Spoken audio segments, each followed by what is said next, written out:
Assalamualaikum warahmatullahi wabarakatuh dan salam sejahtera.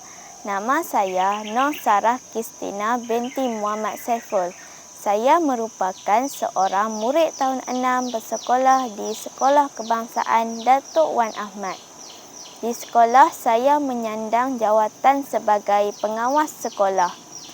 Saya juga bergiat aktif dalam bidang co-curriculum.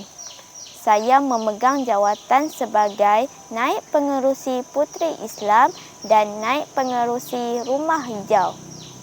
Cita-cita saya ialah ingin menjadi seorang pereka hiasan dalaman.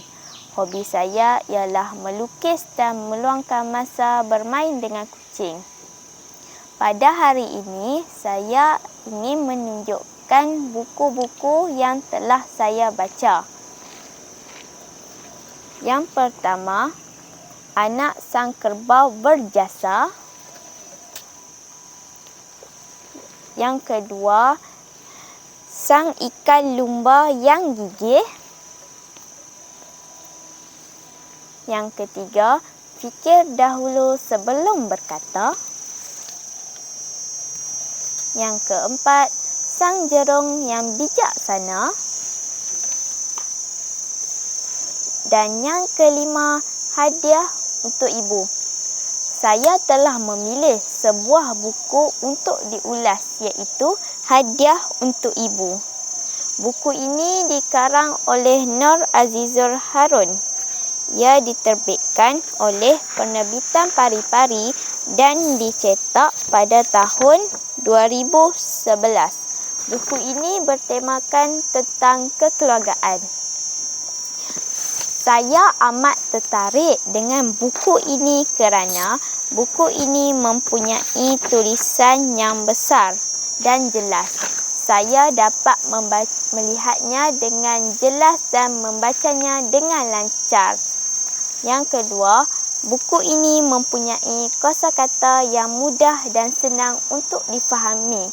Saya dapat menggunakan kosakata itu di dalam karangan bahasa Melayu saya.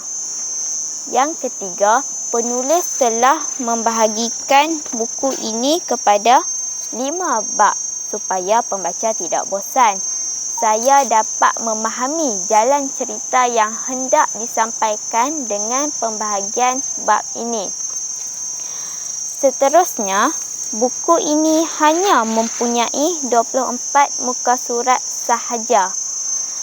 Saya dapat membacanya pada waktu rehat. Dengan itu, waktu rehat saya dapat diisi dengan aktiviti yang berfaedah. Baiklah, saya akan menceritakan serba sedikit mengenai sinopsis buku ini. Terdapat 3 watak utama di dalam buku ini. Yang pertama, Zaki. Yang kedua, Mak Leha. Dan yang ketiga, Sudin. Mak Leha dan Zaki merupakan sebuah keluarga yang miskin. Sudin pula merupakan rakan Zaki yang kaya. Suatu hari, Sudin mengajak Zaki untuk ponteng sekolah. Perbuatan mereka telah diketahui oleh Mak Leha. Mak Leha berasa amat sedih dan menasihati anaknya agar berubah. Zaki segera berubah dan insaf. Dia berusaha bersungguh-sungguh untuk mendapatkan keputusan yang cemerlang dalam UPSR. Akhirnya, dia mendapat keputusan yang cemerlang dalam UPSR. Dia berasa amat gembira dan ingin segera memberitahu ibunya. Malangnya, pada hari itu, ibunya telah mengalami kemalangan. Penulis telah membiarkan cerita ini tergantung begitu sahaja. Namun, unsur suspense yang terdapat di dalam cerita ini membolehkan saya untuk berimajinasi. Saya berharap agar ibunya dapat sembuh supaya Zaki dan ibunya dapat meraihkan kejayaan anaknya. Kawan-kawan, terdapat pelbagai pengajaran di dalam cerita ini. Yang pertama, kita haruslah bijak memilih rakan. Kita janganlah jadi seperti Zaki yang memilih Sudin sebagai kawannya. Sudin suka ponteng sekolah. Perbuatan ini tidak bermoral. Yang kedua, kita haruslah menghargai jasa dan pengorbanan ibu bapa kita. Jadilah seperti Zaki yang berusaha bersungguh-sungguh untuk mendapatkan keputusan yang cemerlang demi ibunya. Yang ketiga, jika kita ingin berjaya, kita haruslah berusaha bersungguh-sungguh untuk mencapaikan kejayaan. Jadi kawan-kawan, saya menyeru kawan-kawan semua untuk dapatkan buku ini kerana buku ini amat menarik.